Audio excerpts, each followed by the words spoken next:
Assalamualaikum warahmatullahi wabarakatuh. Sabahul khair, kaifa halukum jami'an, atamanni lakum bi khairin wa afiyah. Selamat pagi semuanya. Apa kabar? Semoga dalam keadaan sehat dan dalam lindungan Allah Subhanahu wa taala. Oke, dalam kesempatan kali ini kita akan membahas tentang jumlah mufidah dalam bahasa Arab. Uh, jadi jumlah mufidah itu artinya adalah kalimat sempurna. Nah, dalam hal ini kalimat sempurna itu adalah kalimat yang dapat kita pahami baik dalam lisan maupun dalam tulisan. Artinya kalimat sempurna ini kalimat yang bisa tersampaikan maknanya dan dapat dipahami. Nah, dalam bahasa Arab, jumlah mufidah ini terbagi menjadi dua. Yang pertama itu ada jumlah fi'liyah dan yang kedua ada jumlah ismiyah. Oke, seperti yang telah kita sebutkan tadi bahwa jumlah mufidah itu terbagi menjadi jumlah fi'liyah dan jumlah ismiyah. Mari kita bahas. Oke, apa itu jumlah fi'liyah dan jumlah ismiyah? Jumlah fi'liyah adalah jumlah yang diawali oleh fi'il atau kata kerja yang tersusun oleh fi'il, fa'il, dan maf'ul. Nah, fi'il di sini adalah kata kerja, bisa kata kerja lampau atau kata kerja yang sedang kita lakukan sekarang, atau dalam bahasa Arab kita menyebutnya fi'il madi dan fi'il mudhari'. Nah, sedangkan fa'il itu adalah subjek dan maf'ul itu sebagai objek. Jadi, jumlah fi'liyah adalah jumlah yang diawali dengan fi'il dan tersusun atas fi'il, fa'il, dan maf'ul. Nah, sedangkan jumlah ismiyah itu adalah jumlah yang diawali oleh isim atau kata benda yang tersusun atas mubtada dan khobar. Baik, sekarang kita masuk ke ciri-ciri dari jumlah fi'liyah dan jumlah ismiyah. Oke. Ciri-ciri jumlah fi'liyah yang pertama itu berawalan kata kerja. Nah, kata kerjanya itu bisa fi'il madi, fi'il mudhari', dan fi'il amr. Itu adalah fi'il madi adalah kata kerja yang telah lampau atau yang telah kita kerjakan, sedangkan fi'il mudhari' itu adalah kata kerja yang sekarang kita kerjakan atau yang akan nanti kita kerjakan. Nah, sedangkan fi'il madi itu adalah kata perintah. Yang kedua yaitu mengandung perbuatan. Nah, yang ketiga mengandung keterangan waktu seperti yang kita sebutkan pada poin awal, itu mengandung keterangan waktu seperti fi'il madi berarti kata kerjanya itu yang telah lampau, dan fi'il mudhari' yang akan kita kerjakan sekarang atau yang akan nanti kita kerjakan. Nah, yang keempat itu ada tersusun atas fi'il, kata kerja. Yang kedua tersusun atas fa'il atau sebagai subjek. Dan yang ketiga tersusun atas maf'ul atau sebagai objek. Nah, kita lanjut ke ciri-ciri jumlah ismiyah. Yang pertama, ciri-ciri dari jumlah ismiyah itu berawalan atau tersusun atas isim atau kata benda. Nah, contohnya misalnya al-masjidu. Nah, yang kedua itu terdiri dari mubtada dan khobar.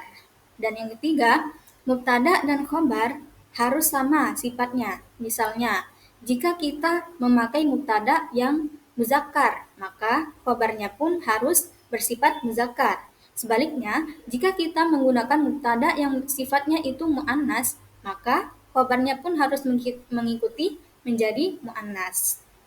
Nah, yang keempat itu susunan untuk jumlah ismiyah, mubtada itu harus berada di awal dan diikuti oleh khobar. Baik, di sini saya akan memberikan contoh, yaitu contoh jumlah fi'liyah. Yang pertama itu ada jalasa Ahmadu. Ahmad telah duduk. Nah, di sini dijelaskan bahwa diawali kalimat yang pertama itu diawali oleh fi'il, yaitu fi'il jalasa, fi'il madi yang artinya duduk. Nah, fi'il madi di sini adalah fi'il lazim. Maka fi'il lazim itu adalah fi'il yang tidak membutuhkan objek. Maka dia cukup jalasa Ahmadu itu sudah jelas maknanya, Ahmad telah duduk. Yang kedua itu ada doroba Ahmadu. Ahmad telah dipukul. Nah, yang contoh kedua ini adalah tersusun atas fiil madi dan fa'il itu sudah cukup karena doroba itu termasuk fiil lazim atau fiil yang tidak membutuhkan objek. Jadi sudah menjadi kalimat yang sempurna dan dapat dipahami. Yang ketiga itu ada contohnya ya'kulu Ahmadul khubza. Artinya Ahmad sedang memakan roti. Nah, susunannya itu ya'kulu itu fiil mudhari dan Ahmad itu sebagai fa'il dan al-khubza itu sebagai maf'ul atau objek. Baik, kita beralih ke contoh jumlah ismiyah. Yang pertama itu ada al-qalamu jadidun. Pulpen itu baru. Nah, al-qalamu itu kedudukannya sebagai mubtada, sedangkan jadidun itu adalah khobar. Nah, al-qalamu itu termasuk kepada isim yang muzakkar. Maka jika mubtadanya itu muzakkar, maka aturannya itu khobarnya harus muzakkar. Nah, beralih ke contoh yang kedua, yaitu al-maktabatu kabiratun. Perpustakaan itu besar. Nah, di sini al-maktabatu itu mubtadanya itu muannas. Maka khobarnya pun harus mengikuti muannas. Makanya itu al-maktabatu kabiratun. Oke, kita beralih ke contoh yang ketiga. Ada Fatimatu muslimatun. Fatimah adalah seorang muslimah. Nah, di sini Fatimah itu sebagai mubtada, sedangkan muslimatun itu sebagai khobar. Jadi khobarnya itu harus mengikuti mubtada. Jika mubtadanya itu muannas, maka khobarnya harus muannas. Nah, baik, di sini kita akan membahas tentang perbedaan jumlah fi'liyah dan jumlah ismiyah. Apa sih perbedaan di antara mereka ini? Mari kita bahas. Baik, perbedaan pertama itu jumlah ismiyah adalah jumlah yang didahului oleh isim atau kata benda. Sedangkan jumlah fi'liyah itu didahului oleh fi'il atau kata kerja. Yang kedua itu struktur susunan dalam jumlah ismiyah terdiri dari mubtada dan khobar. Sedangkan susunan dalam jumlah fi'liyah itu terdiri dari fi'il kata kerja, fa'il sebagai subjek dan maf'ul sebagai objek.